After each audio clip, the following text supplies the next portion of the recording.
Scientifically यानी कि biologically दिल काम कैसे करता है। तो ये जो आप दिल देख रहे हैं ना, ये आपका हकीकत वाला दिल नहीं, ये फिल्मी दिल है। हकीकत में दिल कैसा होता है, हार्ट क्या होता है, सर्कुलेटरी सिस्टम क्या होता है, आइए समझते हैं। बहुत इंटरेस्टिंग टॉपिक है, आपको बहुत मजा आने वाला है। बच्चों हम बात करते हैं सबसे पहले किसके बारे में, सर्कुलेशन के बारे में। क्या होता है सर्कुलेशन? देखिए जैसा कि आप लोग जानते हैं, किसी भी देश की तरक्की के पीछे बहुत सारी चीजों का हाथ होता है। उस देश के लोगों का हाथ होता है कि वो कितना पढ़ लिख रहे हैं, कितना मेहनत कर रहे हैं, कितना आत्मनिर्भर हो रहे हैं। इसके अलावा और इसके बाद देश में कितनी ईमानदारी है, लोग कैसे एक दूसरे की मदद करते हैं, कैसे वहां पर सद्भावना है। लेकिन एक बहुत इंपॉर्टेंट चीज होती है किसी भी देश के डेवलपमेंट के पीछे, और वो क्या होती है, वो होती है उस देश का ट्रांसपोर्टेशन सिस्टम। जी हाँ, हमें अंग्रेजों ने एक बात ये तो जरूर सिखाई थी, हालांकि हमें खुद भी पता है, ऐसी बात नहीं है, लेकिन जब ब्रिटिशर्स हमारे यहाँ आए तो उन्होंने हमारे ट्रांसपोर्टेशन सिस्टम में काफी सुधार करे। हालांकि उन्होंने अपने फायदे के लिए करे, पर फायदा तो हुआ ना। तो अल्टीमेटली क्या था, ट्रांसपोर्टेशन सिस्टम बहुत जरूरी होता है। क्यों होता है? मान लीजिए मैं आपसे ये कहता हूं कि आज आपको नारियल पानी पीना है और आप दिल्ली में रहते हैं, आपको नारियल पानी पीना है, लेकिन दिल्ली एक ऐसी जगह है जहां पर कोकोनट की ग्रोथ बहुत कम या ना के बराबर ही आपको सुनने को मिलेगी। तो इसका मतलब कोकोनट को कहां से एक्सपोर्ट करना पड़ेगा? हो सकता है साउथ से, यानी कि केरला टाइप जगह से आपको एक्सपोर्ट करना पड़ेगा। अब मान लीजिए अगर आपका ट्रांसपोर्टेशन सिस्टम, आपकी सड़कें बहुत अच्छी नहीं है, तो कोकोनट वाटर यानी कि कोकोनट को वहां से यहां आने में 20-25 दिन लग गए, पानी तो सूख गया ना, है ना, गड़बड़ हो गई। ऐसे ही और बहुत सारे एग्जांपल्स हैं, फ्रूट्स के, वेजिटेबल्स के, यहां तक कि इंडस्ट्रियल गुड्स के, बहुत सारी मेडिसिन के। जैसा भी आपने देखा होगा कि पीछे पेंडेमिक के टाइम पर चीजों को ट्रांसपोर्ट करना था, ऑक्सीजन को ट्रांसपोर्ट करना था, लाना था, ले जाना था। It was a great challenge. और ये चैलेंज हम क्यों ओवरकम कर पाए, क्यों उससे हम जीत पाए? क्योंकि हमने ट्रांसपोर्टेशन सिस्टम पे काफी सुधार करा। हमने ट्रेन्स बनाए, हमने रोड्स अच्छे करे, हमने एयरवेज अच्छे करे, और इसके साथ साथ बच्चों एक और सिस्टम होता है ट्रांसपोर्टेशन में, हमने रिवर ट्रांसपोर्ट या वाटर ट्रांसपोर्ट सिस्टम को भी डेवलप करा। आपको ये बात जानकर ताज्जुब होगा कि आज हमारे देश में वाटर ट्रांसपोर्टेशन अपने आप में सबसे ज्यादा डेवलप कर रहा है। अगर आप काशी जाते हैं, आप हरिद्वार जाते हैं, तो वहां पर गंगा रिवर पर ट्रांसपोर्टेशन सिस्टम बढ़ रहा है। गुजरात साइड जाएंगे, वहां रिवर ट्रांसपोर्टेशन सिस्टम बढ़ रहा है, क्योंकि ये काफी फ्रीक्वेंट होता है, थोड़ा सस्ता पड़ता है। और आपको ये बात भी पता होनी चाहिए कि ट्रांसपोर्टेशन सिस्टम ये वाला वर्ल्ड में सबसे पुराना ट्रांसपोर्टेशन सिस्टम माना जाता है। वास्को डी गामा भी हमारे इंडिया में जब आए थे तो वाटर यानी कि ओशन के थ्रू आए थे। मैं ये सब बातें आपको क्यों बता रहा हूं? ये सब बातें मैं आपको बच्चों इसलिए बता रहा हूं, एक तो आपकी जानकारी बढ़ेगी ऑफ कोर्स, और दूसरी बात ये कि आपको ये पता चले कि ट्रांसपोर्टेशन सिस्टम की अहमियत क्या है। और ये अहमियत सिर्फ हमारे देश, शहर, गांव में नहीं, बल्कि हमारी बॉडी में भी जरूरी होती है। आपकी बॉडी में भी एक जगह से दूसरी जगह पर चीजों को लाना ले जाना होता है। ऑफ कोर्स वो चीजें बायोलॉजिकली होंगी, जैसे कि फूड वेस्ट एटसेट्रा एटसेट्रा। तो इन सबको भी हमारी बॉडी में ट्रांसपोर्ट करना होता है। आपको हमने पढ़ा था, मैंने पढ़ाया था कि जब हम फूड खाते हैं तो we ingest the food by mouth and it digested in the stomach, but then the digested food is absorb all over the body by the help of blood, है ना। तो जब तक ब्लड अपना काम ठीक से नहीं करेगा, आपका फूड ट्रांसफर नहीं होगा। तो ब्लड का काम सिर्फ ऑक्सीजन ले जाना नहीं है, ट्रांसपोर्ट करना भी है ना। हम आगे पढ़ेंगे। अब इसी ट्रांसपोर्टेशन सिस्टम को हम क्या नाम देते हैं? Circulatory system.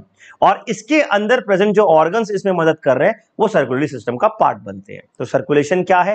It is a flow of extra cellular fluid, यानी कि हमारी बॉडी का वो लिक्विड जो फ्लो कर रहा है, आराम से फ्लो कर रहा है, सामान को ला रहा है, ले जा रहा है, और उससे जुड़े हुए ऑर्गन्स जैसे कि हार्ट हो गया, जैसे कि लंग्स। अब लंग्स में क्या है वो भी बताऊंगा मैं आपको। लंग्स उससे जुड़े हुए हैं, हाँ बिल्कुल है, क्यों है वो भी बताऊंगा। लंग्स हो गए, ब्लड वेसल्स यानी कि आर्टरी वेन्स हो गई, लिम्फ हो गया, ये सब किस में आता है? सर्कुलेटरी सिस्टम में आता है। तो बच्चों हमें अपने सर्कुलेटरी सिस्टम के बारे में बात करनी है, कैसे कैसे हमारी बॉडी के अंदर सामान को यानी कि चीजों को, बायोलॉजिकल वेस्ट या बायोलॉजिकल रिक्वायरमेंट्स को एक जगह से दूसरी जगह पर ट्रांसफर किया जाता है। तो आइए बच्चों बात करते हैं किसके बारे में? सर्कुलेटरी सिस्टम के बारे में। बच्चों सर्कुलेटरी सिस्टम हमारा जो होता है वो, जैसे कि मैंने बताया, सिर्फ ट्रांसपोर्टेशन नहीं कर रहा है, और भी बहुत सारी चीजों में मदद करता है। तो वो दो पार्ट में मेनली डिवाइड होता है। बच्चों पहला पार्ट आता है सर्कुलेटरी सिस्टम का, क्या? Blood circulatory system. Blood circulatory system में फिर तीन चीजें होती हैं, पहली ब्लड, दूसरी ब्लड वेसल्स, और तीसरी क्या? हार्ट। तो blood circulatory system again divide into three part, that is what? Blood, blood vessels and heart. इसके अलावा एक और सर्कुलेटरी सिस्टम हमारी बॉडी में होता है, और वो कौन सा होता है? वो होता है लिम्फ सर्कुलेटरी सिस्टम, जिसमें फिर से तीन चीजें आती हैं, लिम्फ, लिम्फ वेसल्स और फिर लिम्फ नोड्स। तो हमारे पास ये सर्कुलेटरी सिस्टम के दो पार्ट हैं, blood circulatory system, lymph circulatory system. Blood circulatory system में क्या क्या है? ब्लड, ब्लड वेसल्स और हार्ट। लिम्फ सर्कुलेटरी सिस्टम में क्या क्या है? लिम्फ, लिम्फ वेसल्स और लिम्फ नोड्स। एक एक करके हम इन दोनों के बारे में बात करेंगे। सबसे पहले बात करेंगे किसके बारे में, ब्लड सर्कुलेटरी सिस्टम के बारे में, जिसका सबसे पहला पार्ट मैंने बताया क्या है, ब्लड। अब ब्लड क्या होता है, आप सबको पता है ब्लड तो हमारी बॉडी में एक फ्लूइड है, बह रहा है ना, फ्लो कर रहा है, so it's a fluid and what it is doing, it is connecting our body from one part to another part. तो हम क्या बोलेंगे, the blood is a fluid connective tissue. तो ये कैसा टिश्यू है, कनेक्टिव टिश्यू है, जो क्या कर रहा है, ट्रांसपोर्ट में मदद कर रहा है। जैसे मैंने अभी बताया वाटर ट्रांसपोर्टेशन सिस्टम ऐसे हमारी कंट्री में, ऐसी फ्लूइड ट्रांसपोर्टेशन सिस्टम हमारी बॉडी में है। तो आप दोनों को कंपेयर कर सकते हैं। तो ब्लड क्या है, एक फ्लूइड ट्रांसपोर्ट सिस्टम है, एक फ्लूइड कनेक्टिव टिश्यू है। बच्चों ये भी दो पार्ट में डिवाइड होता है। इसके अंदर लिक्विड पार्ट होगा ऑफ कोर्स, क्योंकि वाटर ट्रांसपोर्टेशन सिस्टम जैसी चीज है, तो लिक्विड पार्ट भी होगा और सॉलिड पार्ट भी होगा। लिक्विड पार्ट को हम मैट्रिक्स या ब्लड प्लाज्मा कहते हैं, और सॉलिड पार्ट के अंदर आरबीसीज, डब्ल्यूबीसीज, प्लेटलेट्स यानी कि ब्लड कॉर्पस्कल्स आते हैं। कॉर्पस्कल्स, इस वर्ड को स्ट्राइक करिएगा, अभी थोड़ी देर में इसके बारे में बात करने वाले हैं। लेकिन सबसे पहले हम जैसे कि बात कर रहे हैं, ब्लड दो पार्ट में डिवाइड है। कौन कौन से दो पार्ट, लिक्विड पार्ट और सॉलिड पार्ट। आइए बात करते हैं सबसे पहले किसके बारे में, लिक्विड पार्ट यानी कि प्लाज्मा के बारे में। बच्चों अगर आप ब्लड को एक टेस्ट ट्यूब में भरें या एक सेंट्रीफ्यूज ट्यूब में भरें, और सेंट्रीफ्यूज ट्यूब में भरने के बाद उसे सेंट्रीफ्यूज करें। अब ये मत सोचिएगा सेंट्रीफ्यूज क्या होता है, सेपरेशन टेक्निक्स में हमने पढ़ा था, जब किसी चीज को जोर जोर से घुमाया जाता है तो उसको हम सेंट्रीफ्यूज कहते हैं। जैसे कि अगर आपने देखा आपके घर में मिक्सी वगैरह में मम्मा क्या करती हैं, लस्सी से, दही से मक्खन बनाते हैं, तो क्या करते हैं, बहुत तेज तेज घुमाते हैं ना, मक्खन अलग हो जाता है, लस्सी अलग हो जाती है ना। ऐसे ही सेंट्रीफ्यूज जो हम क्या कर सकते हैं, केमिस्ट्री में भी कर सकते हैं। तो अगर हम ब्लड को लें और ब्लड को बहुत तेज मतलब 10,000 20,000 राउंड्स पर मिनट आरपीएम पे घुमाएं, तो उसका सॉलिड पार्ट नीचे बैठ जाता है और लिक्विड पार्ट ऊपर रह जाता है। तो ब्लड दो पार्ट में डिवाइड हुआ, जैसे कि अभी हमने बात करी यहां पर कि ब्लड दो पार्ट में डिवाइड है, एक लिक्विड पार्ट और एक सॉलिड पार्ट। ये जो लिक्विड पार्ट है ये कहलाता है plasma. This liquid part is known as plasma and it contain 55% of blood. Blood का 55% तो ये प्लाज्मा है, जो कि कैसे कलर का है, फेंट येलो कलर का या पेल येलो कलर का, मटमैला सा पीला हिंदी में बोलते हैं, पेल येलो कलर या फिर फेंट येलो कलर। इस 55% का भी 90 to 92% पार्ट वाटर होता है, यानी कि जो आप येलो पार्ट देख रहे हैं, इस येलो पार्ट में 90 to 92% क्या है, वाटर है। तो plasma consist of 90 to 92% water and also it contains some very important chemical compounds like proteins. कौन से प्रोटीन्स, जैसे कि serum protein, serum albumin, serum globulin, prothrombin, fibrinogen, इसके अलावा एंटीकोगुलेंट्स एंड एंटीबॉडीज, ये सब चीजें प्लाज्मा में प्रेजेंट होती हैं। इनके बारे में हम डिस्कस करेंगे। अभी मैं आपको बता रहा हूं कि इसमें क्या क्या प्रेजेंट है। तो ब्लड के अंदर जो प्लाज्मा वाला पार्ट है, जिसे हम मैट्रिक्स भी कहते हैं, वो 55% है। उसमें 90 to 92% खुद का वाटर है, यानी कि 55% का 90 to 92% वाटर है, और साथ में क्या है, 8 to 10% इसके अंदर क्या है, 8 to 10% इसके अंदर अलग अलग कंपाउंड्स हैं, और ये फेंट येलो कलर का होता है। It contains some globular proteins, मैंने आपको बता ही दिया। इसके बाद इसके फंक्शन की बात करते हैं। तो फंक्शन तो ओवरऑल ब्लड का ट्रांसपोर्टेशन है ही, तो हर बार ट्रांसपोर्टेशन तो हमें लिखना ही है। ये ट्रांसपोर्ट क्या क्या करेगा, न्यूट्रिएंट्स करेगा, रेस्पिरेटरी गैसेस करेगा। लेकिन प्लाज्मा का अपना एक स्पेशल फंक्शन होता है, जो हालांकि ब्लड भी करता है, पर सबसे ज्यादा प्लाज्मा क्या करता है, इम्यूनिटी प्रोवाइड कराता है, हमारी बॉडीज में एंटीबॉडीज बनाता है, हमारी बॉडी में रक्षा करने की कोशिश करता है, मदद करता है। किससे, बाहर के फॉरेन पार्टिकल्स, चाहे वो पैथोजेंस हो या डस्ट पार्टिकल्स हो, उससे हमारी रक्षा करता है, प्रतिरोधक क्षमता को बढ़ाता है, दैट इज इम्यूनिटी को बढ़ाता है। तो ये हो गया क्या बच्चों, प्लाज्मा, ब्लड का पहला पार्ट, ब्लड का लिक्विड वाला पार्ट। अब बात करते हैं किसके बारे में, ब्लड के सॉलिड वाले पार्ट के बारे में। सॉलिड वाले पार्ट में हमने बार बार एक वर्ड यूज करा, ब्लड कॉर्पस्कल्स, जबकि आज तक आप शायद पढ़ते हुए आ रहे हैं blood cells, RBCs, red blood cells, डब्ल्यूबीसीज, व्हाइट ब्लड सेल्स। लेकिन आपको जानकर ताज्जुब होगा कि ये जो 45% में जो आरबीसीज आते हैं, उनका नाम रेड ब्लड सेल्स होता है। मैं मना नहीं कर रहा हूं, होता है, लेकिन उनको सही मायने में क्या बोला जाता है, रेड ब्लड कॉर्पस्कल्स, रेड ब्लड कॉर्पस्कल्स और इरिथ्रोसाइट्स। सबसे पहले बात करते हैं वर्ड इरिथ्रोसाइट की। इरिथ्रो का मतलब होता है रेड, तो रेड, इरिथ्रो, साइट माने सेल, तो लाल रंग की कोशिकाएं यानी कि सेल्स कहलाती हैं क्या, इरिथ्रोसाइट। और क्योंकि ये लाल रंग की है, तो हमने नॉर्मली भी इसको क्या बोला, रेड ब्लड। लेकिन कॉर्पस्कल क्यों बोला, कॉर्पस्कल बच्चों इसलिए बोला क्योंकि इसके अंदर न्यूक्लियस नहीं होता, और जिस सेल के अंदर न्यूक्लियस नहीं है उसको ठीक से सेल कहना भी अच्छी बात नहीं होती, यानी कि सही नहीं होता। अब मान लीजिए मैं आपसे कहूं कि कोई इंसान है, उसमें दिमाग नहीं है, इंसान कहना थोड़ा अजीब सा हो जाएगा, नहीं पागल इंसान कह लो अच्छी बात है, पर इंसान कहना थोड़ा अजीब सा हो जाएगा। हम कहते हैं ना पागल है, इंसान नहीं तो पागल है। तो एक तरीके से कहने का मतलब क्या हुआ कि इसका दिमाग गायब है, यानी कि इसमें न्यूक्लियस नहीं है। न्यूक्लियस नहीं तो सेल कैसे बोलते हैं, तो हम इसे क्या बोलते हैं, कॉर्पस्कल बोलते हैं। लेकिन इसकी जगह अगर हम बात करें डब्ल्यूबीसीज की, तो डब्ल्यूबीसीज को हम व्हाइट ब्लड सेल्स कह रहे हैं। यहां पर मैंने कॉर्पस्कल लिखा है, लेकिन यहां पर मैंने क्या लिखा, सेल लिखा। तो सेल यानी कि इसमें न्यूक्लियस है, ये अच्छा खासा सेल है।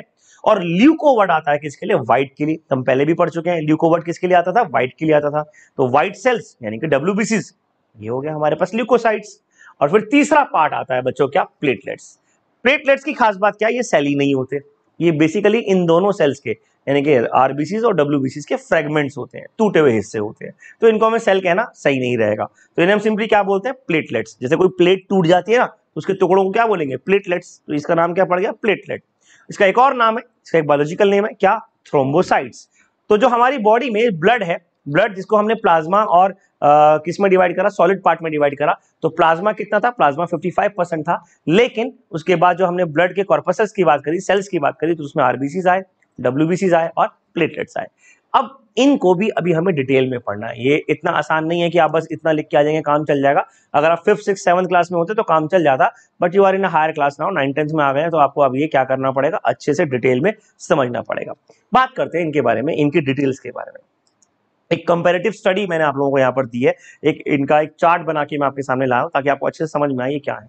सबसे पहले अगर हम बात करें शेप की, तो आरबीसीज की शेप बायकॉन्केव, कुछ इस तरह की शेप होती है, यानी कि कॉनकेव लेंस जैसा होता है ना, कॉनकेव लेंस हमने पढ़ा था, तो ये कैसी है, बायकॉन्केव है। जबकि डब्ल्यूबीसीज की बात करें तो या तो ये राउंडेड यानी कि गोल गोल होंगे, या इनकी shape amoeboid. Now the word is amoeboid. Amoeboid मतलब अमीबा जैसी शेप। अमीबा की शेप कैसी थी, इररेगुलर। तो amoeboid shape, rounded shape, irregular shape और एमॉर्फिक। बहुत सारे वर्ड्स आ गए, दोबारा बताता हूं, राउंडेड, इररेगुलर, एमीबॉइड, एमीबॉइड यानी कि अमीबा जैसा, एमॉर्फिक यानी कि जिसकी कोई शेप ही नहीं है, उसको हम क्या बोलते हैं, एमॉर्फिक। एमॉर्फिक शेप है। और प्लेटलेट्स की बात करें तो ये राउंडेड या ओवल होती है। तो बाइकॉन्केव, राउंडेड और इररेगुलर, राउंडेड और ओवल। अब बात करते हैं इनके नंबर्स की। नंबर्स की खास बात बताता हूं, इसमें क्या होता है, हमारे अगर मेल की बात की जाए, ह्यूमन मेल की बात की जाए, तो उसमें 5.5 मिलियन क्या होता है, 5.5 मिलियन जो होता है वो ब्लड पर ml हमें मिलता है, किसमें, मेल में। जबकि ब्लड सेल्स अगर आरबीसी की बात की जाए फीमेल के अंदर, तो उसमें से 4.5 मिलियन मिलता है, यानी कि 1 मिलियन का डिफरेंस है। मेरे जो टीचर थे वो मुझे कहा करते थे, गौरव बताओ फीमेल्स के अंदर ब्लड कम क्यों मिलता है, ये खून ज्यादा पीती हैं इसलिए कम मिलता है। नहीं, ऐसा नहीं है, गलत बात हो जाएगा, हमें रेसिज्म नहीं करना, पर याद करने का तरीका है। आप याद कर सकते हो क्या, कि मेल में 5.5 है और फीमेल में 4.5 है। हकीकत बात यह है कि फीमेल में ब्लड कम मिल रहा है।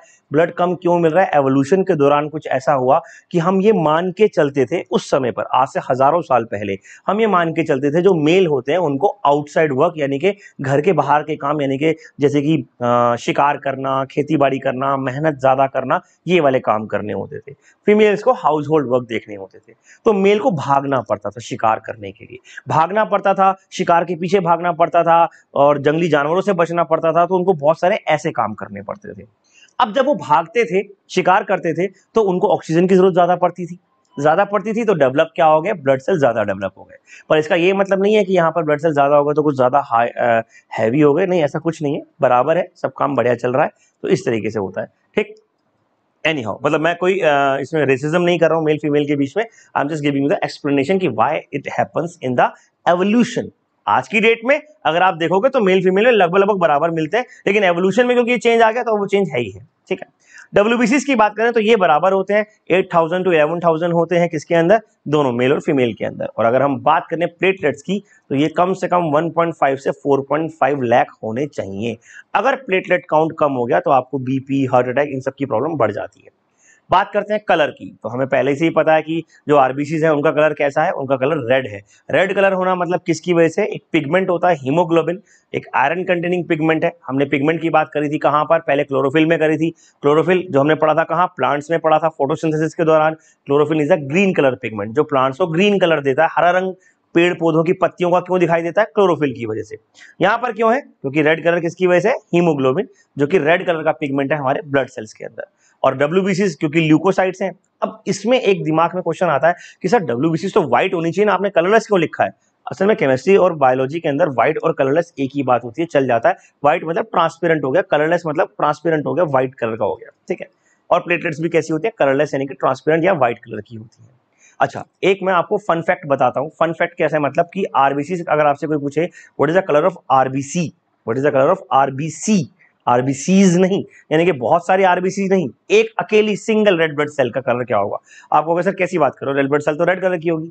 नहीं, सिंगल रेड ब्लड सेल देखोगे ना तो वो डार्क पेल येलो कलर की दिखाई देती है।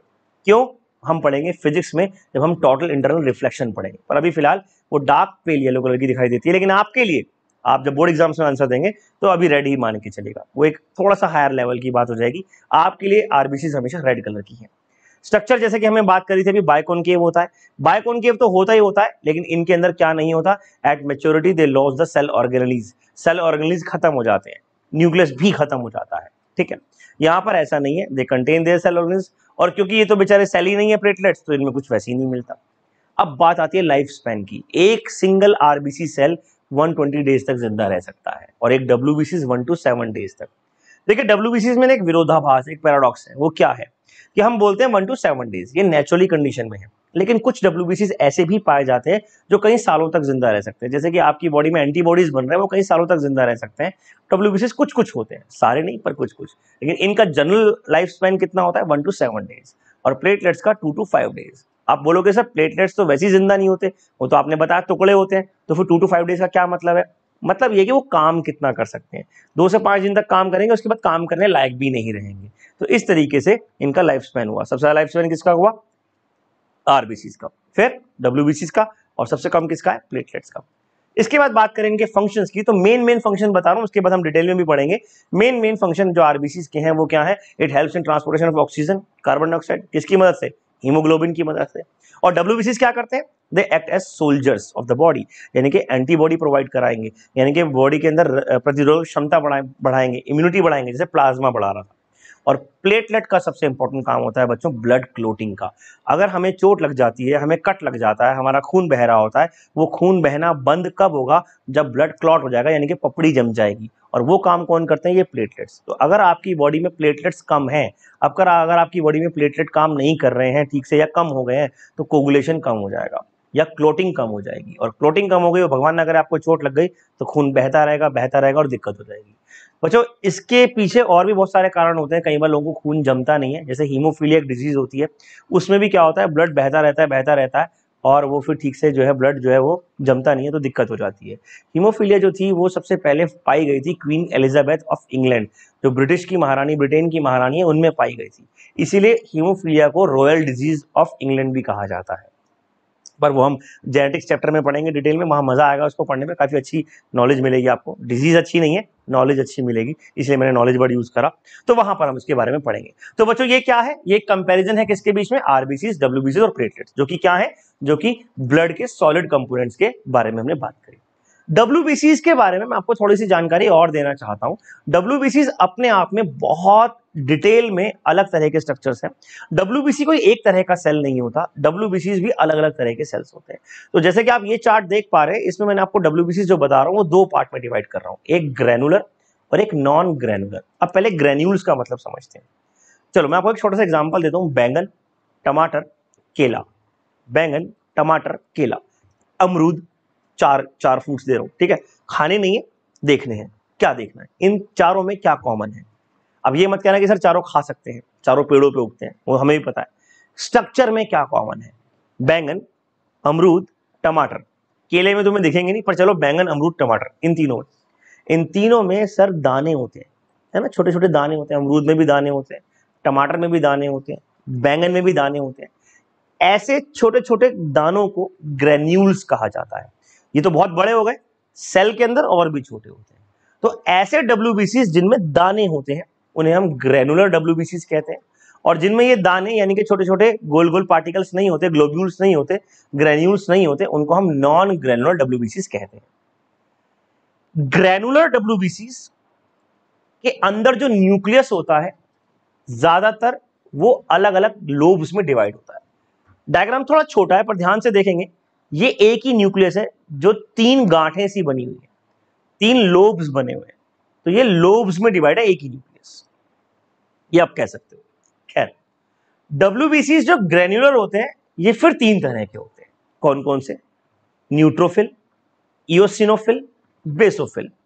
Neutrophil, eosinophil, basophil. तो WBCs 2 टाइप के।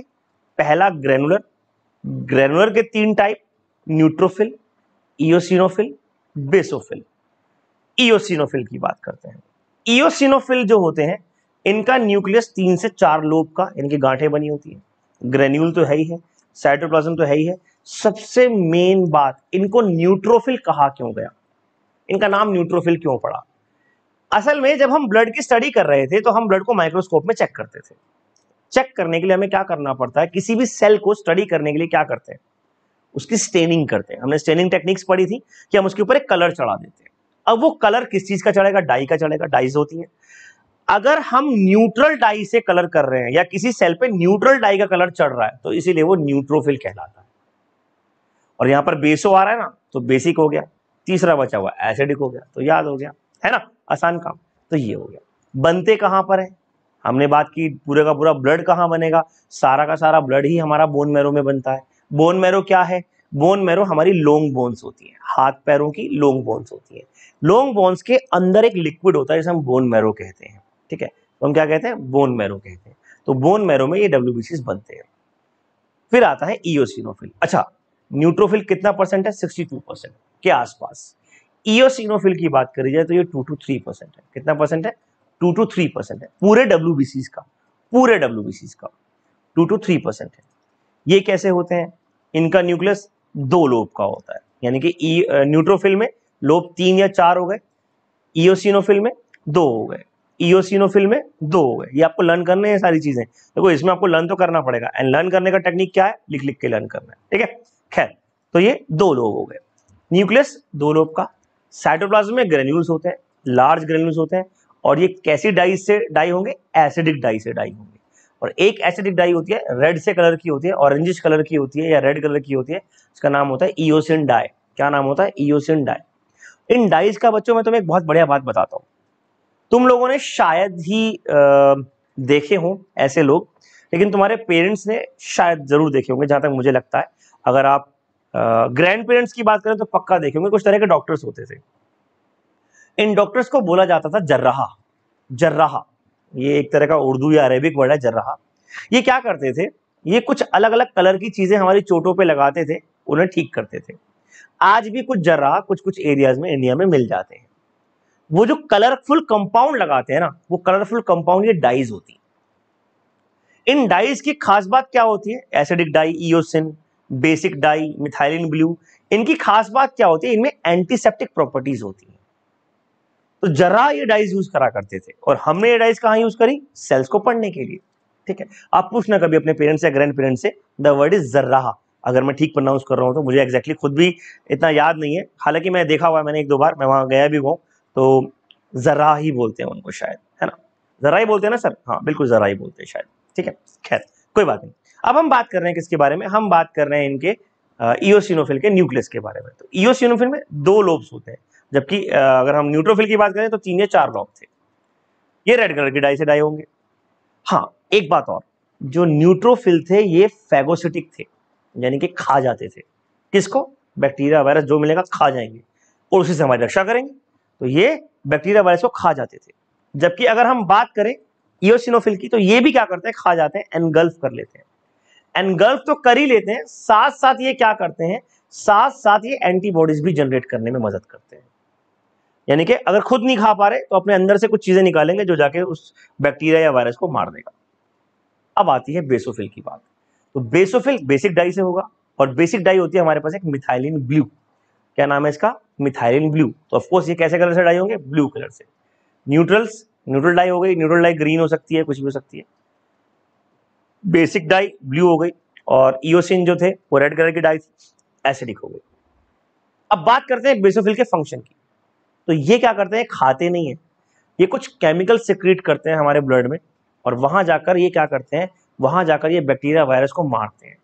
और जब ये उन्हें मारते हैं ना, तो एक प्रॉब्लम और क्रिएट होती है। मान लीजिए आपकी बॉडी में कहीं कट लग गया। अब कट लगा तो ब्लड फ्लो हो रहा है। वहां बैक्टीरिया वायरस भी आ गए होंगे, जिसे कहते हैं खुला जख्म नहीं छोड़ना चाहिए, ओपन वाउंड्स नहीं छोड़ने चाहिए, उसमें इन्फेक्शन हो जाता है। अब वहां पर बैक्टीरिया वायरस आ गए, हमारी बॉडी को तो पता है भाई हमें तो लड़ना पड़ेगा, तो बॉडी क्या करती है, बेसोफिल सेल्स को वहां छोड़ देती है, जाओ लड़ो, उन बैक्टीरिया वायरस को मारो। जब वो बैक्टीरिया वायरस को मार रही होती है कौन, बेसोफिल सेल्स, तो उस समय पर वहां पर एक छोटा सा इन्फ्लेमेशन शुरू हो जाता है, सूजन आ जाती है। तो वो सूजन का जो सबसे मेन कारण है वो ये है, क्या, बेसोफिल्स, क्योंकि बेसोफिल से एक बहुत इंपॉर्टेंट केमिकल सब्सटेंस निकलता है, इसका नाम होता है हिस्टामिन। क्या नाम होता है, histamine. Histamine is a inflammatory substance. अब आप कहोगे सर इतना बकवास चीज निकाल ही क्यों रहे हैं जिससे इन्फ्लेमेशन हो रहा है, असल में इन्फ्लेमेशन तो हो रहा है, पर इस सब्सटेंस की खास बात क्या होती है, ये जो पुराने जो बाहर के फॉरेन पार्टिकल्स हैं उन्हें मारती हुई। इसको ऐसे समझो, मान लो अभी थोड़े दिन पहले जब पेंडेमिक हुआ तो हमारी गवर्नमेंट ने क्या करा, लॉकडाउन लगा दिया। अब जब लॉकडाउन लगाया तो आपको प्रॉब्लम्स हुई, हाँ सर स्कूल नहीं जा पाते थे, फ्रेंड से नहीं मिल पाते थे, घर में बंद रहना पड़ता था, लेकिन करना तो था, ये जरूरी भी था। तो कुछ चीजें ऐसी होती हैं जो जरूरी होती हैं, भले ही उनके साइड इफेक्ट्स हो पर वो जरूरी होती हैं। तो हमारी बॉडी से एक चीज निकलती है, क्या, हिस्टामिन। हिस्टामिन हमारी बॉडी के हर पार्ट से निकल सकता है, हमारी नोज से, माउथ से, स्टमक में, कहीं भी निकल सकता है और इन्फ्लेमेशन कॉज करता है। इन्फ्लेमेशन पहचान है इस बात की कि हमारी बॉडी काम कर रही है, हमारी बॉडी लड़ाई कर रही है, लड़ाई करके जीतने की कोशिश कर रही है, और अगर नहीं जीत पाई तो भाई फिर दवाई खानी पड़ेगी, मेडिसिन लेनी पड़ेंगी, फिर डॉक्टर काम आएंगे। तो इस तरीके से ब्लड के ये WBCs के ग्रेनुलोसाइट्स काम करते हैं। अब बात करते हैं ए ग्रेनुलोसाइट्स की, यानी कि जिनमें ग्रेन्यूल्स नहीं होते। ये दो तरह के होते हैं बच्चों, कौन कौन से, लिम्फोसाइट एंड मोनोसाइट। लिम्फोसाइट हम लिम्फ में डिटेल में पढ़ेंगे, लेकिन यहां पर भी पढ़ सकते हैं। लिम्फोसाइट क्या है, जिसमें सिंपल एक ही न्यूक्लियस होगा पर लार्ज न्यूक्लियस होगा। देखो नीले से रंग का न्यूक्लियस है ना इनका, ये पूरा लार्ज न्यूक्लियस है। और मोनोसाइट्स की बात की तो इनमें भी क्या होता है, इनका न्यूक्लियस भी लार्ज होता है और किडनी शेप का होता है। तो इनका न्यूक्लियस कैसा है, किडनी शेप का। ये भी क्या काम करेंगे, एंटीबॉडीज बनाते हैं, फॉरेन पार्टिकल्स को मारने में मदद करते हैं, और कहाँ बनते हैं, ये भी बोन मैरो में बनते हैं। तो WBCs पूरी की पूरी कहाँ बन रही है, बोन मैरो में बन रही है। तो WBCs फिर दो पार्ट में डिवाइड हुई, ग्रेनुलोसाइट्स, ए ग्रेनुलोसाइट्स। ग्रेनुलोसाइट्स फिर तीन पार्ट में डिवाइड हुआ, दैट इज न्यूट्रोफिल, इओसिनोफिल और बेसोफिल। और नॉन ग्रेनुलोसाइट्स यानी कि ए ग्रेनुलोसाइट्स कहाँ, कितने पार्ट में डिवाइड हुए, लिम्फोसाइट्स और मोनोसाइट्स। इस तरीके से ये हो गया हमारे पास क्या बच्चों, WBCs के फंक्शंस, ओरिजिन्स और टाइप्स। अब बात करते हैं RBCs के बारे में एक बार फिर से दोबारा। बात आती है कि सर आपने अभी थोड़ी देर पहले बताया था RBCs 120 डेज में मर जाती है। इसमें खास क्वेश्चन आता है कि RBCs 120 डेज बाद कहां जाके मरती है, कहते ना भाड़ में जा, यहां कौन सा भाड़ है जहां ये जाएगी। RBCs जाती हैं किसमें, हमारी बॉडी में एक ऑर्गन होता है स्प्लीन। क्या होता है, स्प्लीन।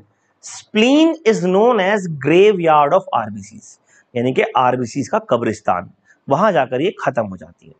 ऐसा क्यों, देखो RBCs के लिए स्पेशल ऑर्गन क्यों बनाया गया खत्म करने के लिए, क्योंकि वो वहां जाकर सिर्फ खत्म नहीं होती, उनका जो बचा खुचा पार्ट है उससे नई RBCs बनाने में मदद मिलती है। अगर ब्लड की कमी हो जाए बॉडी में तो बहुत दिक्कत होती है, तो बॉडी खुद भी ब्लड को सेव करने की कोशिश करती है, पुराने सामान से दोबारा नया ब्लड बनाती है, एनर्जी कम लगती है। क्योंकि ब्लड सेल्स के साथ एक प्रॉब्लम है, ब्लड सेल्स डिवाइड नहीं होते, हर बार नया बनता है, डिवाइड नहीं होता, हर बार नया बनता है। अब सोचो भगवान ने जो सबसे जरूरी चीज थी हमारी बॉडी की, ब्लड सेल्स, उसी को ये ताकत नहीं दी कि वो डिवाइड हो सके, वही दोबारा नया बनेगा, और कमी हो गई तो बाहर से लेना पड़ेगा। तो ये अब क्यों है ऐसा, ये हम जेनेटिक्स में पढ़ेंगे। आप कहोगे सर आप क्वेश्चंस बीच में छोड़ते हो, हाँ ताकि आप सारे लेक्चर्स देखो और उनको बार बार देखो, ठीक है। तो खैर RBCs कहाँ जाकर खत्म होती है, 120 डेज बाद स्प्लीन में जाकर खत्म होती है, ये आपको ध्यान रखना है। और RBCs का जो हीमोग्लोबिन है, जो उसका प्रोटीन है, जो उसका आयरन है, वो दोबारा यूज हो जाता है, ठीक है, उसको बॉडी दोबारा यूज कर लेती है। बाहर से ले लेंगे सर, ले सकते हो, लेकिन ये क्या करती है, ये एनर्जी बचाती है, दोबारा यूज कर लो, कचरा कम होगा। रीयूज हमने पढ़ा था ना, रीयूज रिसाइकिल, हम तो पढ़ रहे हैं, हमारी बॉडी कर रही है क्या, रीयूज रिसाइकिल, है ना, तो उसको बार बार यूज कर रही है, बार बार रिसाइकिल कर रही है, अच्छा काम है। तो हमें इससे सीखने को मिलता है कि हमें भी रीयूज और रिसाइकिल करना चाहिए, एनवायरमेंट को बचाना चाहिए, एनर्जी को, कंजप्शन को कम करना चाहिए। ये हो गया हमारे पास क्या बच्चों, ब्लड सेल्स के बारे में बात। लेकिन ब्लड सेल्स के बारे में एक बात और बताना चाहूंगा, ब्लड सेल्स अलग अलग तरह के होते हैं जिनको हम ब्लड ग्रुप के नाम से पहचानते हैं। हमारी बॉडी में बच्चों अलग अलग तरह के ब्लड ग्रुप मिलते हैं, कौन कौन से, A positive, B positive, AB positive, A negative, B negative, A B negative, O positive और ओ नेगेटिव। सबसे पहली बात, ये ए पॉजिटिव बी पॉजिटिव, ये ए बी है क्या? देखिए, मान लीजिए मैं आपसे ये कहता हूं कि मैं आपके घर आना चाहता हूं। अब क्या आप मुझे अपने घर पे इनवाइट करेंगे? मन मन में कोई सोच रहा होगा क्यों करें सर जबरदस्ती। लेकिन कुछ लोग बच्चे सोचेंगे हाँ सर टीचर है, अच्छा लगेगा, आप आएंगे तो अच्छा लगेगा, है ना, करना भी चाहिए टीचर्स को इनवाइट। मैं नहीं आ रहा हूँ, मैं सिर्फ एग्जाम्पल दे रहा हूँ, डोंट वरी, मैं आपके घर नहीं आ रहा हूँ, एग्जाम्पल दे रहा हूँ। आपने कहा sir you are most welcome, आप मेरे घर आ जाइए। अब मुझे आपके घर पहुंचना है। पहली बात तो आप मुझे वेलकम करने के लिए तैयार है, तभी आप मैं वहां पहुंचूंगा। दूसरी बात, अब आपने मुझे कहा सर मेरे घर का ये XYZ एड्रेस है, XYZ कॉलोनी है, XYZ सिटी है और इंडिया कंट्री है, इंडिया में बात कर रहे हैं, तो मैं कैसे पहुंचूंगा? मुझे कैसे पता चलेगा ये आपका घर है? क्या क्या होगा ऐसा आपके घर के आस पास या बाहर? क्या करेंगे आप नेम प्लेट लगाएंगे। एक तरीके से हर ब्लड के बाहर उसकी नेम प्लेट लगी होती है, हर ब्लड सेल के बाहर उसकी नेम प्लेट लगी होती है। फॉर एग्जाम्पल, ये ब्लड सेल है, इसके बाहर इसकी नेम प्लेट है A+, ये है इसके बाहर इसकी नेम प्लेट है B+, यानी कि इसके पास केवल एंट्री कर सकता है, इसके साथ कौन रह सकता है? दूसरा A+। इंडिया में कल्चर है, इंडिया में कल्चर क्या है कि सेम कम्युनिटी के लोग एक साथ रहते हैं। पंजाबीज वाली कम्युनिटी में रहते हैं, लाइक जैन्स वाली कम्युनिटी में रहते हैं, सिख वाली कम्युनिटी में रहते हैं, मुस्लिम कम्युनिटी में रहते हैं, क्रिश्चियन कम्युनिटी में रहते हैं, कुछ कम्युनिटीज बनी होती हैं। अच्छा, ऐसा नहीं कि कम्युनिटी में अलाउड नहीं है, पर ब्लड की कम्युनिटी को ज्यादा स्ट्रिक्ट है। यानी अगर मेरी बॉडी में A+ है तो मेरे को फिर A+ ही चाहिए, B+ से काम नहीं चलने। ब्लड अगर बाहर से चाहिए पड़ेगा तो ये क्या है? एक तरह की नेम प्लेट है जिसमें रेस्ट्रिक्शंस लगी हुई है, कौन आ सकता है और कौन नहीं आ सकता। अगर ब्लड टाइप A है तो उसकी नेम प्लेट कौन सी है? A। ऑफ कोर्स नाम क्या है? A। और कौन इसके पास आ सकता है? इसके पास A ही आ सकता है। अब यहां पर दो चीजें और आती हैं, प्लस और माइनस। ये प्लस और माइनस RH फैक्टर कहलाता है। ये पहली बार पता लगा था एक मंकी के अंदर, एक बंदर के अंदर, अफ्रीका के अंदर, इसका नाम था Rhesus monkey, RHESUS, Rhesus monkey. आपको नाम याद नहीं करना है, उसके नाम से पड़ा RH फैक्टर। जिसके ब्लड में ये वाला नेम प्लेट होगा उसको प्लस बोलेंगे, जिसके ब्लड में ये नेम प्लेट होगी ही नहीं उसे माइनस बोलेंगे। अगर मैं आपसे कहूं A+ में क्या क्या है, तो A+ की नेम प्लेट में A है और RH है। A- की नेम प्लेट में क्या है? A है और RH नहीं है। दोबारा समझेंगे, दो नेम प्लेट लगी होंगी, एक ABO करके और दूसरा प्लस या माइनस। A या B लगी हुई है तो A की नेम प्लेट है, B की नेम प्लेट है। लेकिन अगर आगे लिखा हमने प्लस तो इसका मतलब इसमें RH है, और अगर हमने लिखा माइनस इसमें RH नहीं है। किसी की नेम प्लेट नहीं है, कोई भी आ जाए माइनस में, मतलब कुछ नहीं, दिक्कत है, खत्म हो गई। ठीक, अब इन्हीं नेम प्लेट्स यानी कि इन फैक्टर्स की वजह से कोई कोई ब्लड डोनेट कर सकता है, कोई ब्लड डोनेट नहीं कर सकता, कोई ब्लड ले सकता है, कोई नहीं ले सकता, जिनको हम एंटीजन एंटीबॉडी के नाम से पहचानते हैं। तो मैं ये वाला चार्ट तो याद नहीं करना जो सामने मैंने यहाँ दिया है, ये हालांकि बस तुम्हें समझाने के लिए बताते कि हाँ नेम प्लेट्स होती हैं। असली में तुम्हें कौन सा चार्ट याद करना है? ये वाला। और सर ये तो बड़ा मुश्किल चार्ट लग रहा है। मुश्किल नहीं है, सबसे पहली चीज समझते हैं। देखो, हम बात करते हैं O+O- की। ये बेचारे क्या होते हैं? O+O- एक गरीब ब्लड ग्रुप है। वैसे बड़े अमीर होते हैं ये। अमीर क्यों होते हैं? क्योंकि ये रेयर होते हैं, ये मिलते नहीं आसानी से, और ये किसी को भी दिए जा सकते हैं। ये मैं समझाता हूं। मान लीजिए एक वेजिटेरियन है और मान लीजिए एक नॉन वेजिटेरियन है। अब मैं आपसे बोलूं कि मुझे वेजिटेरियन को खाना खिलाना है और नॉन वेजिटेरियन को खाना खिलाना है, क्या खिलाऊं? सर ऑफ कोर्स वेजिटेरियन को वेजिटेरियन फूड दोगे और नॉन वेजिटेरियन को नॉन वेजिटेरियन फूड दोगे। कुछ कॉमन दे सकता हूं, हाँ, चपातीस, नान, ब्रेड्स, है ना, तो ब्रेड्स दे सकते हैं, कॉमन है, किसी को दे दो सर, ब्रेड तो सभी खाते हैं, है ना। नॉन वेज वाला उसे भी नान वगैरह के साथ, बटर नान के साथ खाएगा, किसी के साथ खाएगा जो उसकी मर्जी है, और वेजिटेरियन भी ऐसे ही खाएगा। तो ये बेचारे किसी को भी दे दो, और मजे की बात है उनके बिना काम नहीं चलता, उनके बिना आप डेली का फूड नहीं खा सकते। आपको रोटी खानी ही खानी है, चपाती खानी ही खानी है, या चावल खाने ही खाने, ब्रेड्स खानी ही खानी है। तो ये बेचारे सबके पास जा सकते हैं, लेकिन इनके पास कोई नहीं आता, यानी कि ये सबको दे सकते हैं, इन्हें कोई नहीं ले सकता, ये किसी को नहीं ले सकते, आई एम सॉरी। और इनमें भी O नेगेटिव की अगर बात की जाए तो O negative is a universal donor. किस किस को डोनेट कर सकता है O नेगेटिव? देखो, O नेगेटिव सबको मिल जाएगा। अगर किसी का ब्लड ग्रुप नहीं पता, उसको ब्लड की जरूरत है, O नेगेटिव चढ़ा दो, कोई दिक्कत नहीं, कोई टेंशन नहीं। ओ का मतलब कोई नेम प्लेट नहीं है, नेगेटिव का मतलब कोई आरएच नहीं है, कोई बात ही नहीं है, जिसको मर्जी दे दो। ओ पॉजिटिव केवल पॉजिटिव वालों को दे सकते हैं, चेक करो। ओ प्लस को दे सकते हो, ए प्लस को दे सकते हो, बी प्लस को दे सकते हो, ए बी प्लस को दे सकते हो। ओ नेगेटिव किसी को भी दे दो, यूनिवर्सल डोनर। ओ पॉजिटिव किसी में से भी सिर्फ पॉजिटिव वालों को दे सकते हो। ए नेगेटिव केवल उन लोगों को दे सकते हो जिनमें ए हो। दोबारा सुनना, और कुछ हो या ना हो, केवल ए जरूर हो, ए जरूर हो। अब देखो, क्या ए नेगेटिव ओ में दे सकते हैं? नहीं। क्या ए नेगेटिव ओ प्लस में दे सकते हैं? नहीं। ए नेगेटिव में दे सकते हैं? हाँ सर, इसमें तो दे ही सकते हैं। ए नेगेटिव ए प्लस में दे सकते हैं? ये देखो बिल्कुल दे सकते हैं, क्योंकि इसमें तो ए आ गया। ए नेगेटिव बी माइनस में दे सकते हैं? नहीं, बी आ रहा है। ए नेगेटिव बी प्लस में दे सकते हैं? नहीं, बी आ रहा है। ए नेगेटिव ए बी माइनस में दे सकते हैं? हाँ, क्योंकि इसमें ए आ रहा है, यहां पर ए आ रहा है तो दे सकते हैं। ए पॉजिटिव में दे सकते हैं? ए बी पॉजिटिव में? हाँ, दे सकते हैं। जहां जहां ए आ रहा है, जहां जहां ए आ रहा है, जहां जहां एक भी ए आ रहा है, वहां वहां दे सकते हो। ए पॉजिटिव किसको दे सकते हो? जहां जहां ए आ रहा है और साथ में पॉजिटिव भी आ रहा है, यानी कि पॉजिटिव वाला सिर्फ पॉजिटिव में जाएगा, नेगेटिव वाला पॉजिटिव नेगेटिव दोनों में चला जाता है। देखो, ओ नेगेटिव वाला सब में चला गया, एक तो ओ ऊपर से नेगेटिव सब में चला गया। ओ पॉजिटिव वाला सिर्फ पॉजिटिव में गया। ए नेगेटिव वाला सारे ए नेगेटिव में चला गया, जहां जहां नेगेटिव है, जहां जहां पॉजिटिव, सारे ए में चला गया।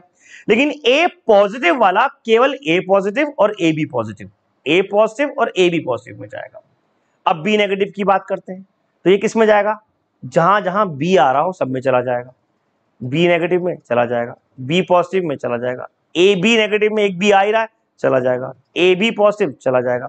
लेकिन बी पॉजिटिव की बात करें तो केवल बी और पॉजिटिव दोनों चीजें होनी चाहिए, यानी कि बी पॉजिटिव और ए बी पॉजिटिव। अब बात करते हैं ए बी नेगेटिव की, इसमें ए भी होना चाहिए और बी भी होना चाहिए, लास्ट के दो। और अगर बात करें ए बी पॉजिटिव की, तो भाई ये किसी को नहीं दे सकते सिवाय किसके? इसके खुद के जैसों के। ये इतना बेकार ब्लड ग्रुप है मतलब बेकार से मतलब क्या है कि ये सबसे ले लेता है। देखो चेक करो, सबसे ले रहा है, सबसे ले रहा है ए बी पॉजिटिव, सबसे ले रहा है, सबसे ले रहा है। नीचे वाला लास्ट वाला कॉलम दे किसको रहा है? सिर्फ अपने जैसों को। तो A B positive is universal acceptor, A B positive is universal acceptor, O negative is universal donor. A B positive is universal acceptor, O negative is universal donor. आई बात समझ? तो ये चार्ट आपको याद करना है, ये ज्यादा जरूरी है। चार्ट ये भी जरूरी है। ऐसा क्यों कर रहे हैं ये सब काम? ये सब काम क्यों हो रहा है? क्योंकि यहां पर A B, A and B और कोई भी एंटीजन नहीं है, तो आप दे सकते हो, ले सकते हो इस तरीके से। अब बात करते हैं बच्चों किसके बारे में? प्लेटलेट्स के बारे में। लास्ट पार्ट आता है प्लेटलेट्स। बहुत ज्यादा डिटेल में आपको ये सब नहीं लर्न करना है, लेकिन मैंने फिर भी आपको सामने लिखा है आपको नॉलेज देने के लिए। मैंने बताया था प्लेटलेट्स करते क्या है? प्लेटलेट्स ब्लड की कोगुलेशन करते हैं। चोट लगी, चोट लगने के बाद प्लेटलेट्स निकले, प्लेटलेट्स ये येलो कलर के प्लेटलेट्स निकल रहे हैं और ये एक साथ जमा रहे हैं किसको? ब्लड के पार्टिकल्स को अपने साथ चिपका रहे हैं और ये क्लॉट बन रहा है। ये काम ये प्लेटलेट्स करते हैं। कैसे करते हैं? इंजरी हुई, टिश्यू से प्लेटलेट निकले, प्लेटलेट्स क्या करते हैं? अपने अंदर से एक स्पेशल कंपाउंड निकालते हैं, इसका नाम होता है थ्रोम्बोप्लास्टिन या थ्रोम्बो। ठीक है, थ्रोम्बोप्लास्टिन एक प्रोटीन होता है। क्या होता है? प्रोटीन। चलो एक बात और सुनो, हमारी बॉडी में ब्लड क्लॉट करने के लिए 12 अलग अलग तरह के रीजंस होते हैं, फैक्टर होते हैं। इन 12 में से एक भी फैक्टर खराब हो गया, हमारी बॉडी की ब्लड क्लॉटिंग नहीं होगी। आपको 12 ब्लड फैक्टर याद नहीं करने, ये 12th क्लास में, हायर क्लास में याद करते हैं। यहां मैंने सिर्फ लिख के दिखा दिया ताकि आपको याद है कि हाँ होते हैं। इनमें से फाइब्रिनोजन, प्रोथ्रोम्बिन और थ्रोम्बोप्लास्टिन शुरू के 3 बहुत इंपॉर्टेंट है। कैल्शियम भी है, कैल्शियम भी जरूरी है बॉडी की ब्लड क्लॉटिंग के, लेकिन हमें 3 याद करने हैं। कौन कौन से? फाइब्रिनोजन, प्रोथ्रोम्बिन और थ्रोम्बिन। फाइब्रिनोजन, प्रोथ्रोम्बिन और थ्रोम्बिन या थ्रोम्बोप्लास्टिन, ये क्या करते हैं? ये ब्लड की क्लॉटिंग में मदद करते हैं। फाइब्रिनोजन फाइबर्स बनाते हैं, एक तरह का जाल बनाते हैं, जिनमें थ्रोम्बिन और प्रोथ्रोम्बिन आके अटक जाते हैं और एक तरीके से नेटवर्क बन जाता है, इसको हम क्लॉट बोलते हैं। तो platelets helps in blood clotting. आपको बस ये याद करना है, platelets helps in blood clotting bye the help of fibrinogen, prothrombin and thromboplastin. लेकिन जनरल नॉलेज के लिए और हायर नॉलेज के लिए, क्योंकि आप मुझसे पढ़ रहे हो तो आपको हायर नॉलेज तो चाहिए, हायर नॉलेज के लिए बात करें तो कम से कम 12 फैक्टर होते हैं। इनमें से कोई एक भी खराब हो गया, ब्लड क्लॉट नहीं होगा या ठीक से नहीं होगा। तो ये प्लेटलेट्स का फंक्शन हो गया। अब बच्चों बात करते हैं हम मेनली पूरे के पूरे ब्लड के फंक्शंस की। तो रिवाइज कर लेते हैं ब्लड का फंक्शन क्या है। सबसे पहला फंक्शन ऑक्सीजन और कार्बन डाइऑक्साइड को ट्रांसपोर्ट करना, यानी कि रेस्पिरेटरी गैसेस को ट्रांसपोर्ट करना। दूसरा फंक्शन है बच्चों ट्रांसपोर्टेशन ऑफ डाइजेस्टेड फूड, हमने जो फूड खाया वो पूरी बॉडी में कैसे जाएगा, ब्लड के थ्रू जाएगा। फिर फंक्शन आता है distribution of hormones and enzymes, हमारी बॉडी में एंजाइम्स हो गए, मेनली हार्मोन्स हो गए, एंजाइम्स तो फिर भी नहीं, हार्मोन्स हो गए, उनको ट्रांसपोर्ट करने में कौन मदद करता है, ब्लड मदद करता है। इसके अलावा एक्सक्रीटरी मटेरियल यानी कि वेस्ट को भी बाहर निकालना है, किडनी से साफ करवा के सब कुछ करवा के बाहर निकालना है, तो वो भी ब्लड का काम है। और फॉर्मेशन ऑफ क्लॉट, अभी हमने सीखा कि वो क्लॉट भी ब्लड से ही बनने हैं। फिर इम्यूनिटी की बात करें तो इम्यूनिटी भी किससे मिलनी है, ब्लड से ही मिलनी होती है। और लास्ट पार्ट है क्या, ये बॉडी के टेम्परेचर को भी मेंटेन करता है हमारा ब्लड। हमारा ब्लड जब गर्मी लगती है तो ज्यादा तेजी से फ्लो करना शुरू कर देता है हीट को निकालने की वजह से, तो बॉडी के टेम्परेचर को भी मेंटेन करता है। तो ये ब्लड के कुछ फंक्शंस हैं, इसमें आरबीसीज के, डब्ल्यूबीसीज के और प्लेटलेट्स के और प्लाज्मा के सबके फंक्शन मैंने एक साथ सम अप कर दिए। तो these are the function of blood. बच्चों this lecture is over here. अभी हम क्या करेंगे, इसके बाद अपने अगले लेक्चर में हम बात करेंगे किसके बारे में, ब्लड वेसल्स, हार्ट और उसके बाद लिव के बारे में, क्योंकि ये लेक्चर थोड़ा सा लेंदी है, आप लोगों को याद भी करना है, आप लोगों को इसके लिए टाइम भी चाहिए। इसको दोबारा रिपीट करिएगा, देखिएगा और समझिएगा इसमें क्या क्या मैंने आपको बताया। और इसके बाद हम दोबारा अपने अगले लेक्चर में मिलेंगे, जहां पर हम बात करेंगे किसके बारे में, जहां पर हम बात करने वाले हैं बच्चों ब्लड वेसल्स के बारे में। But that's all for today and just learn it. Thank you very much.